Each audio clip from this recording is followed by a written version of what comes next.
Au nom du Père et du Fils et du Saint-Esprit, ainsi soit-il. Notre Père qui êtes aux cieux, que votre nom soit sanctifié, que votre règne arrive, que votre volonté soit faite sur la terre comme au ciel. Donnez-nous aujourd'hui notre pain de chaque jour. Pardonnez-nous nos offenses, comme nous pardonnons à ceux qui nous ont offensés. Et ne nous laissez pas succomber à la tentation, mais délivrez-nous du mal, ainsi soit-il. Saint Pie X, au nom du Père et du Fils et du Saint-Esprit, ainsi soit-il. Au nom du Père et du Fils et du Saint-Esprit, ainsi soit-il. Mes bien chers frères, il n'y a aucun mystère de la vie de notre Seigneur, de sa vie cachée comme de sa vie publique, qui n'évoque à un titre ou à un autre sa croix, soit le dénuement de la crèche, soit l'indifférence avec laquelle son entrée fut accueillie par la majorité de ses contemporains, soit la visite des mages qui fut à l'origine du massacre des saints innocents et de la fuite en Égypte. Trois miracles qui ont marqué le temps après Noël: l'étoile qui conduisit les mages à la crèche, l'eau changée en vin aux noces de Cana et le baptême de notre Seigneur par Jean le Baptiste dans les eaux du Jourdain. Au cours de ces trois événements, notre Seigneur Jésus-Christ se manifesta une première fois dans la personne des mages. La deuxième fois, il manifesta sa puissance et sa gloire à ses disciples, ce qui fut au principe de la foi qu'ils mirent en lui. Et la troisième fois, il révéla son origine divine à Saint Jean-Baptiste et à la foule des Juifs qui étaient venus se faire baptiser sur les bords du Jourdain. Il y a évidemment continuité dans ces trois manifestations et dans toute la vie de notre Seigneur. On voit se dessiner le profil de cette croix qui leur donne un sens plénier. Nous savons que les mages avaient foi en même temps dans la divinité du roi qu'ils venaient adorer et qu'ils n'ignoraient pas la fragilité de sa nature humaine, à qui ils avaient offert la myrrhe, un peu comme Sainte Marie-Madeleine qui devait oindre de parfum la tête et les pieds de Jésus en vue de sa sépulture. La signification du baptême que Jésus reçut des mains de Saint Jean-Baptiste est claire. Il devait, dans les eaux du Jourdain, se charger des péchés du monde. Baptême d'eau qui fut suivi pour lui, peu de temps après, d'un baptême de pénitence. Ce furent les 40 jours passés au désert, au terme desquels il eut faim et où il fut tenté par le diable. Mais ce baptême de pénitence ne fut qu'un premier jalon de celui qu'il devait recevoir quelques années plus tard et au sujet duquel il devait dire « Je dois recevoir un baptême et quelle n'est pas mon angoisse jusqu'à ce qu'il soit consommé. » C'était sa passion. Mais 3 jours après son baptême, nous dit saint Jean, eurent lieu les noces de Cana, où Jésus fut invité. Le vin venant à manquer, sa mère lui dit « Ils n'ont plus de vin ». La réponse de Jésus à sa mère est à souligner « Qu'est-ce que cela peut faire à moi aussi bien qu'à toi ?» Je ne suis pas venu pour tirer d'embarras des mariés qui sont en difficulté. Mon heure n'est pas encore venue de me manifester. Et cependant, sur le conseil de Marie, donné aux serviteurs, faites tout ce qu'il vous dira, les serviteurs remplirent d'eau les 6 jarres de pierre destinées aux purifications rituelles des Juifs. Et ces purifications rituelles évoquent le baptême que Jésus venait de recevoir pour accomplir toute justice. Il consent toutefois à accomplir ce miracle de l'eau changée en vin à la demande de sa mère. Mais il veut aussi en faire un signe de sa mission, de sa montée progressive vers le calvaire. Si, en effet, sa mission n'était pas de tirer d'embarras des mariés, tout absorbés dans les joies légitimes, terrestres de leurs noces, il acceptait de partir de ce fait humain pour orienter nos regards et nos cœurs vers le désir, vers l'obtention de joies bien meilleures. Et c'est le sens du bon vin qui succède au moins bon, servi en premier. En effet, la succession des événements s'éclaire à la lumière de cette interprétation. Jésus est baptisé dans les eaux du Jourdain. Il change en vin à Cana cette eau déposée dans les jarres dont l'usage, nous l'avons dit, était destiné à la purification des Juifs. Et quelque temps plus tard, à la Seine, il changera le vin en son sang qu'il répandra le lendemain du calvaire pour le rachat de l'humanité. C'est le baptême de sang dont il lui tardait qu'il ne soit consommé. Le miracle de l'eau changée en vin aux noces de Cana a donc pour nous une portée très importante. Il doit nous aider à comprendre de quelle manière il nous est demandé de nous dépasser. Jusqu'à présent, à l'égal des païens, le ressort de notre vie n'a peut-être guère été que nos passions bonnes, comme nos passions, du moins pas chez tous, et il s'y mêle beaucoup d'humains non purifiés, il s'y mêle beaucoup de sensibilité humaine dans les faits, dans les motifs qui nous font agir, dans les motifs qui nous donnent du cran. Et dès que ces motifs font défaut, dès que notre sensibilité n'est plus touchée, nous retombons dans une grande lassitude, sinon même dans une grande torpeur. Un peu comme les néophytes, nous extériorisons immédiatement ce que nous ressentons.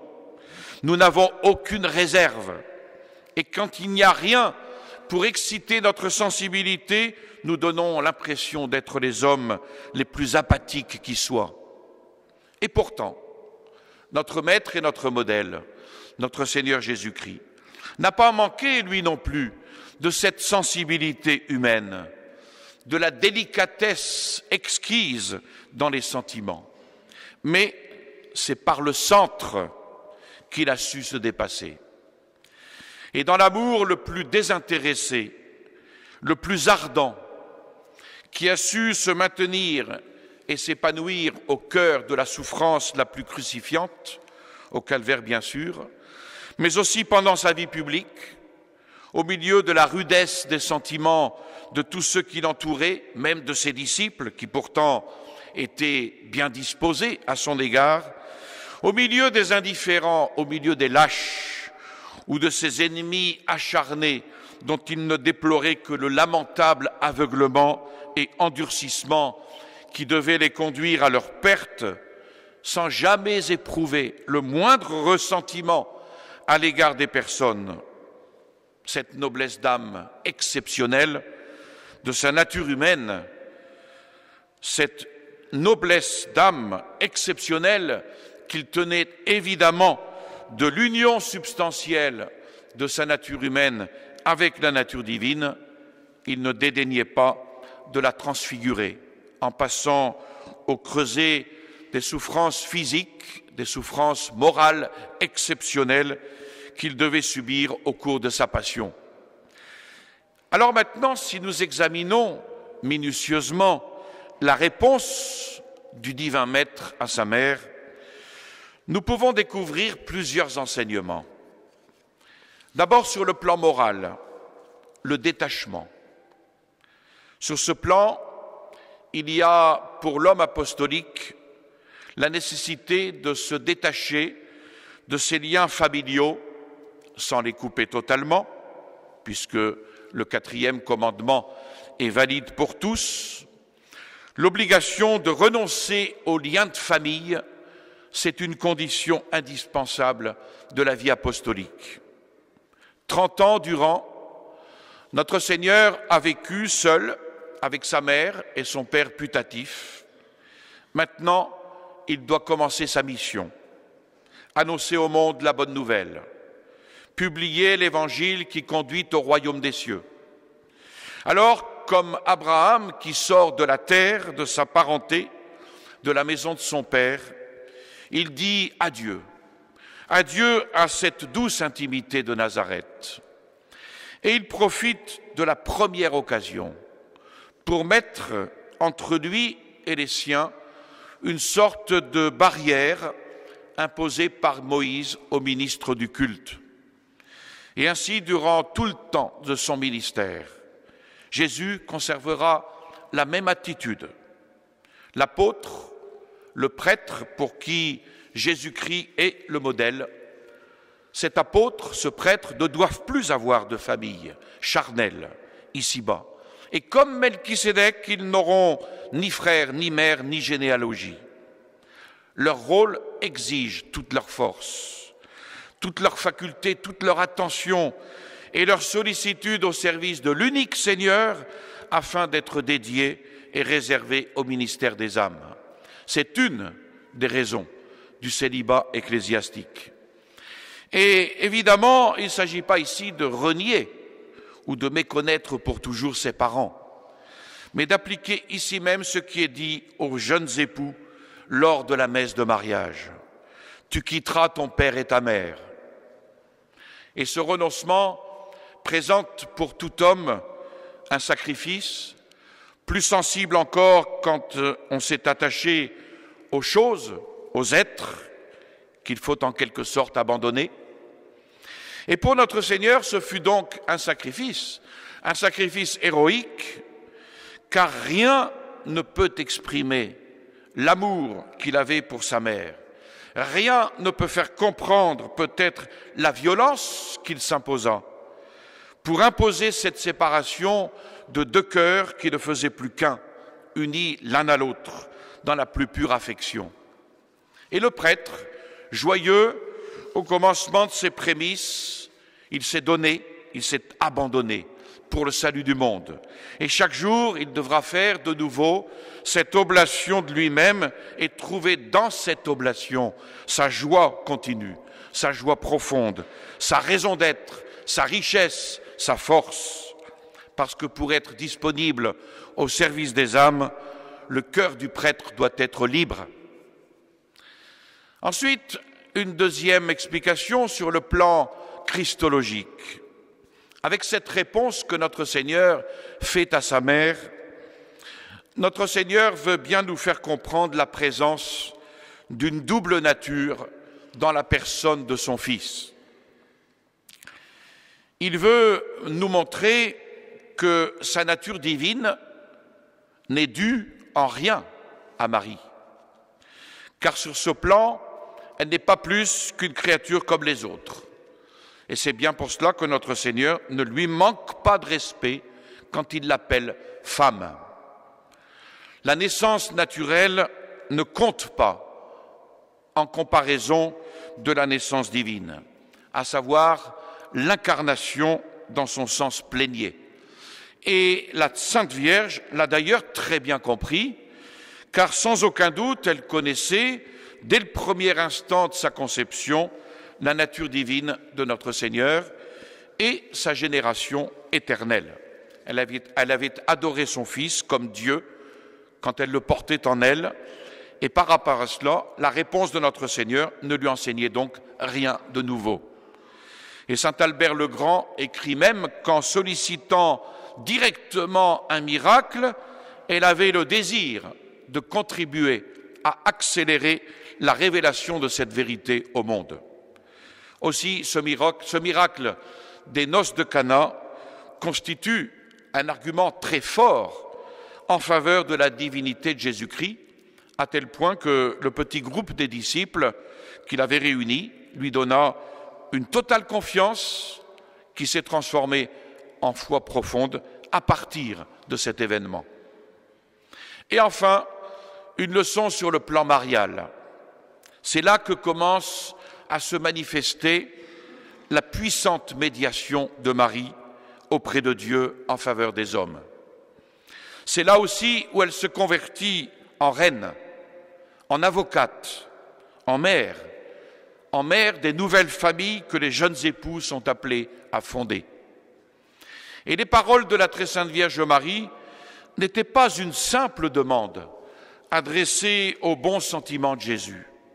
Elle contenait aussi une suggestion faite par Marie, une offre de se constituer médiatrice et de faire atteindre aux invités le don de son Fils par son intermédiaire. Les paroles et l'offre de Notre-Dame ne s'adressent plus au charpentier de Nazareth, mais elles procèdent déjà de cette pensée que Jésus agissait maintenant en qualité de Messie. Et la très sainte Vierge Marie se présente donc comme Jésus, se présente à Jésus comme une mère qui voyait en lui déjà le Rédempteur. Et Jésus, après avoir marqué entre lui et sa mère comme une certaine ligne de démarcation fondamentale, concédera ce qu'elle demandait, son désir, et cela en considération de la confiance maternelle de Marie, confiance qui était déjà une image et une anticipation de son rôle futur de médiatrice maternelle. Telle est la volonté de Dieu, écrit saint Bernard, telle est la coutume de Dieu qui a voulu que nous ayons tout par Marie. Alors, si nous avons une espérance, une grâce, un don salutaire, sachons bien que cela vient de ses mains. Et alors, si nous voulons être vraiment des catholiques profonds, de vrais catholiques, la très sainte Vierge Marie doit avoir une place primordiale dans notre piété. Elle doit avoir sa place, c'est-à-dire reconnaître la relation essentielle, vitale, providentielle qui unit Marie avec Jésus et nous ouvre alors le chemin qui nous conduit à lui, ainsi soit-il. Au nom du Père et du Fils et du Saint-Esprit, ainsi soit-il. Je vous salue Marie, pleine de grâce, le Seigneur est avec vous. Vous êtes bénie entre toutes les femmes, et Jésus, le fruit de vos entrailles, est béni. Sainte Marie, Mère de Dieu, priez pour nous pauvres pécheurs, maintenant et à l'heure de notre mort, ainsi soit-il. Au nom du Père et du Fils et du Saint-Esprit, ainsi soit-il.